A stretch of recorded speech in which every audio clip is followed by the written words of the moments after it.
It's me again.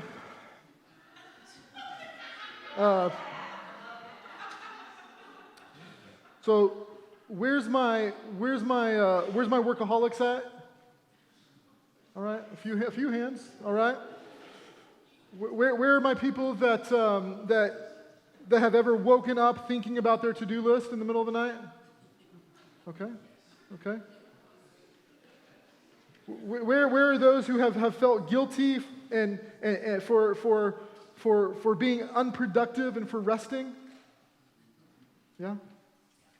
Those of us who march to an internal beating drum of ambition and aspiration and drive and purpose, those of us who hide behind this lie, this is just how I am. Don't be bashful, don't be shy. You're in good company. You're my people. We could be kinfolk. We could be cousins. In this session,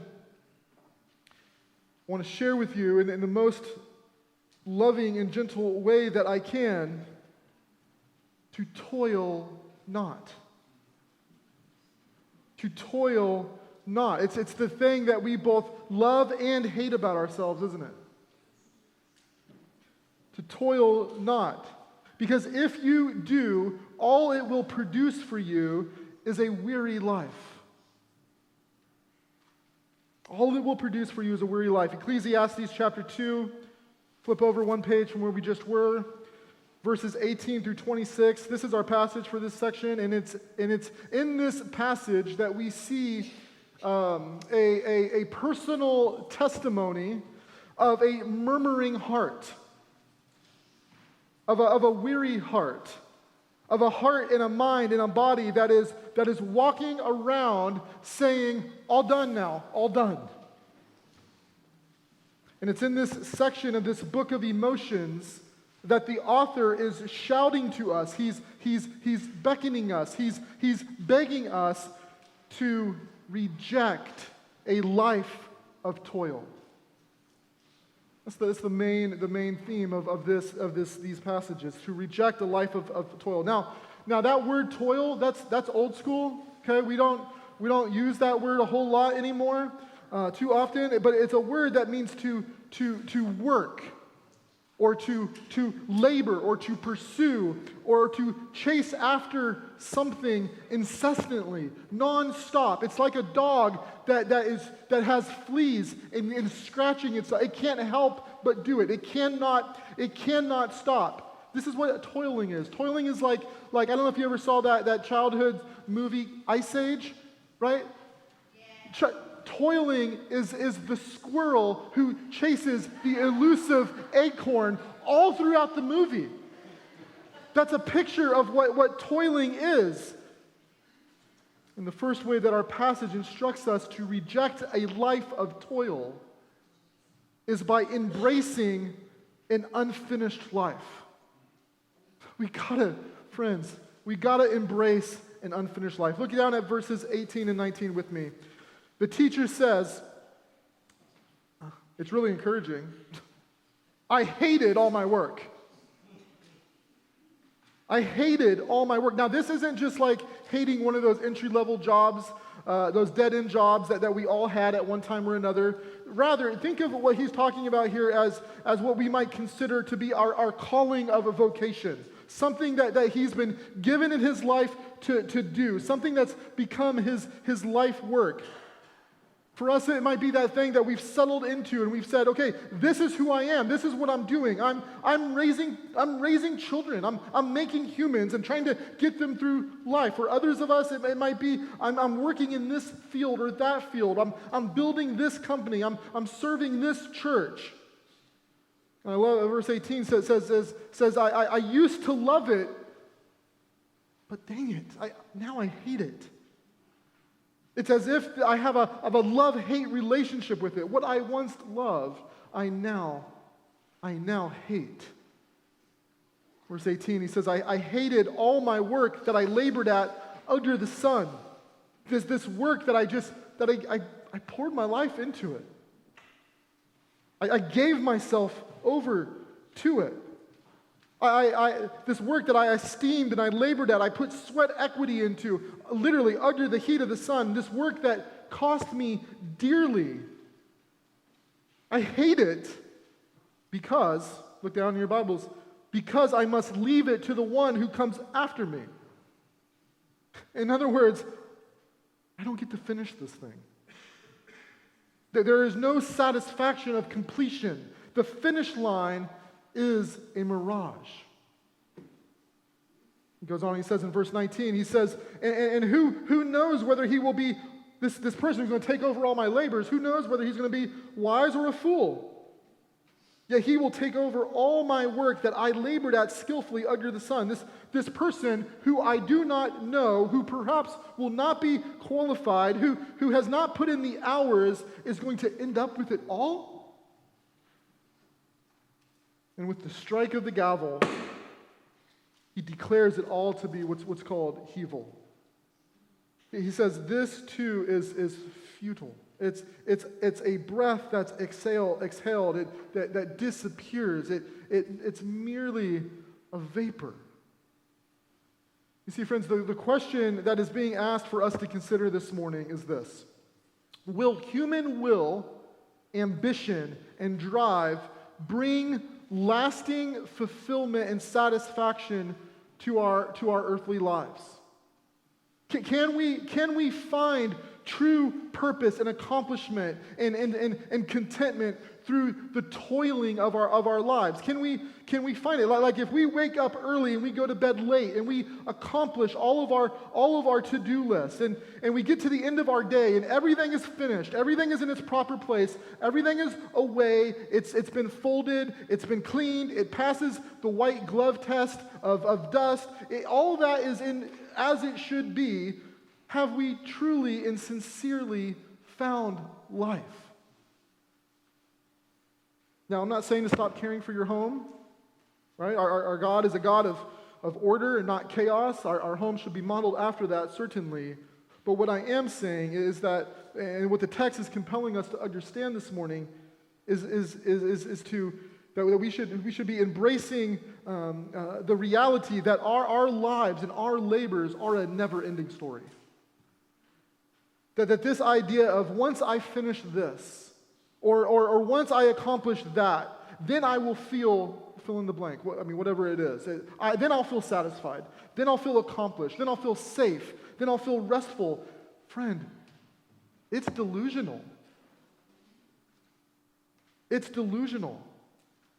That's one of the main ringers of this book, that we are an empty tank that can never be satisfied by the objects or the relationships of this world.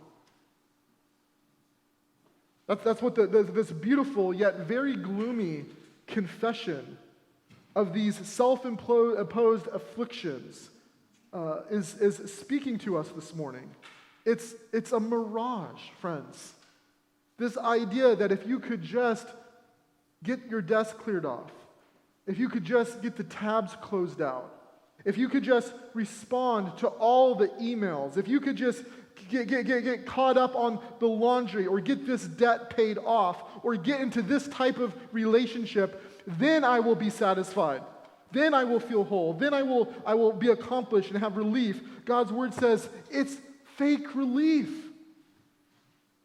It's a false finish line. It's never finished. You don't get to complete it. It's never going to be your quote-unquote life's work. So what's it going to be then? It's going to be an unfinished life. So embrace it. Now clearly, like many of us do and probably are, would struggle with this idea, so does this teacher. He's having a hard time with this, and for good reason. He's asking the question, who's going to pick the baton up after me? What do I... Who do I entrust my efforts to? Are they skilled? Are they competent? Are they just going to burn my work to the ground? And it's here that we see the fear that produces our toiling. It's the beating drum of our disordered hearts. It's the fear of the unknown, the very source that keeps us scratching the itch, chasing the acorn. It's the uncertainty of life, of what comes next. What happens if I don't? What happens to my contribution? What happens to this thing that I've built my identity around and I measure my own personal worth by? Will it become meaningless? And the answer, friends, is a most certainly, yes, it will. We reject a life of toil by embracing the fact that we are all living unfinished lives. That we're going to leave behind unfinished lives. That the only one who gets to truly finish what he has started is the Lord.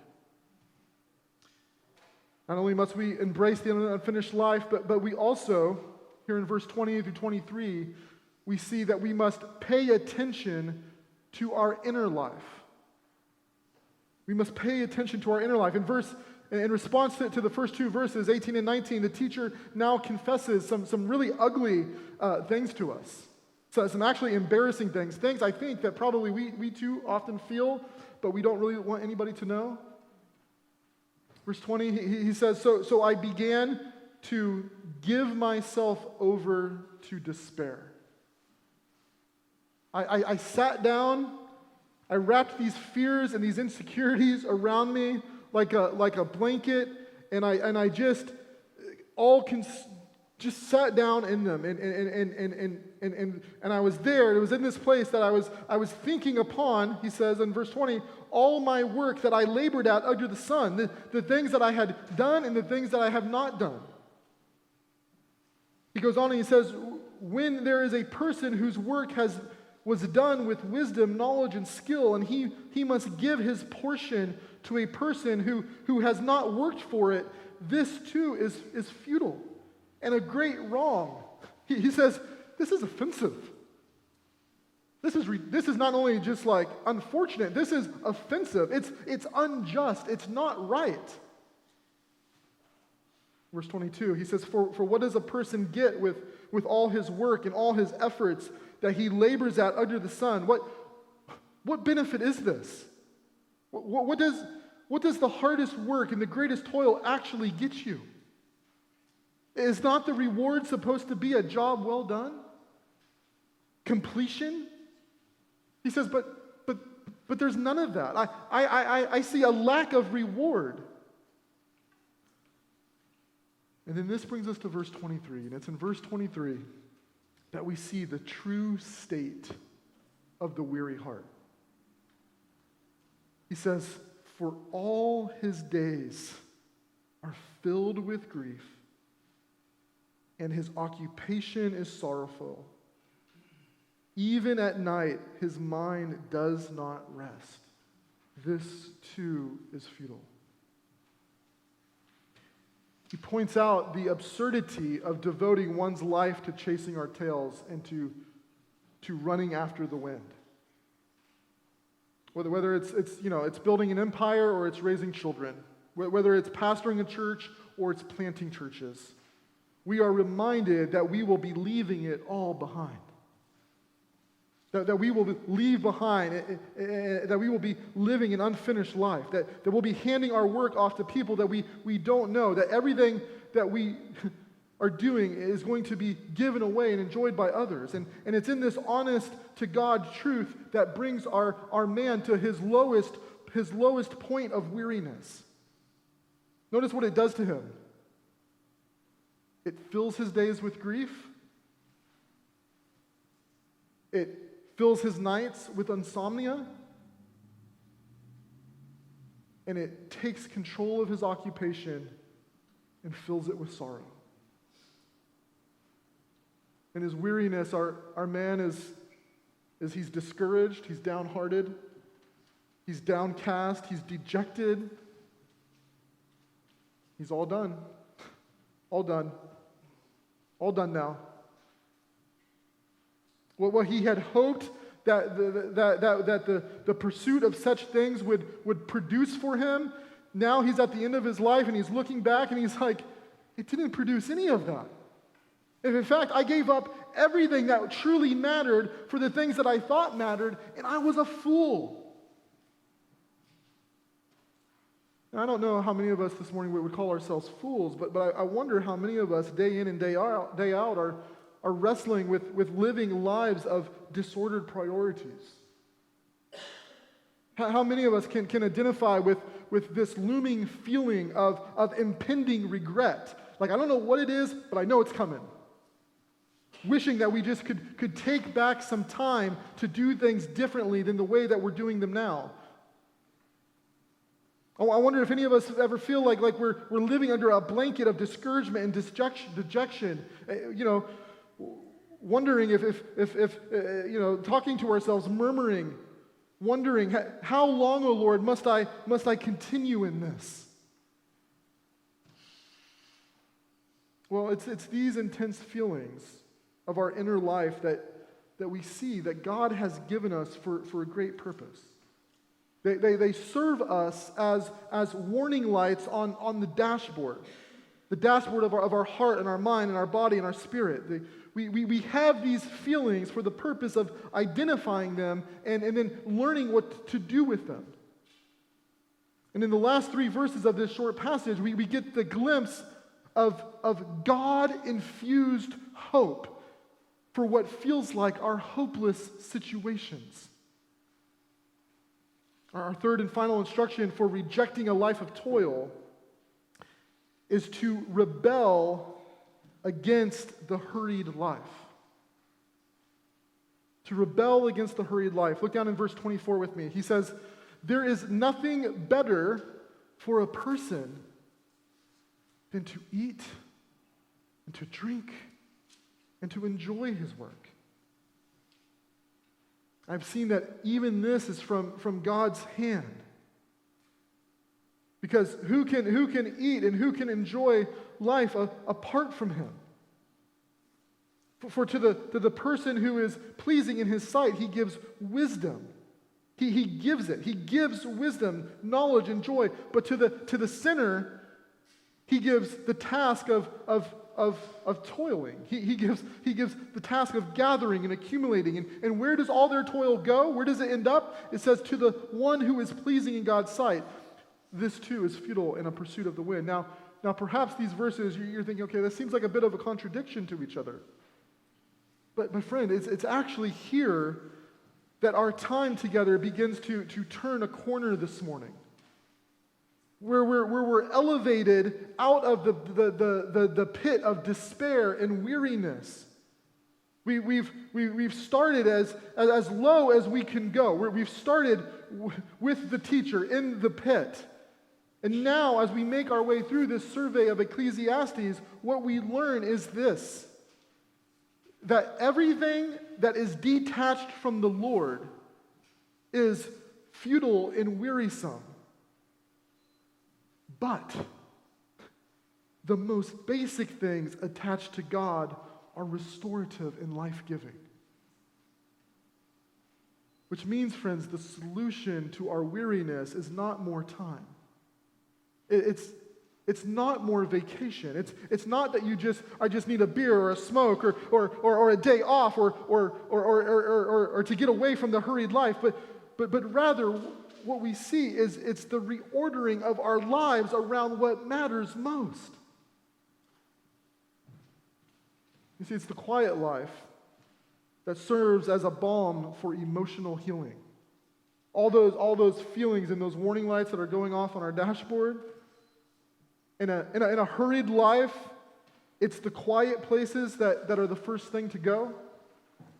The first thing that we lose is unhurried time to just sit in God's presence, to pray, to read a psalm, to take an internal inventory, to allow our bodies our souls to catch up with our bodies, to bring Him into everything and everything into Him.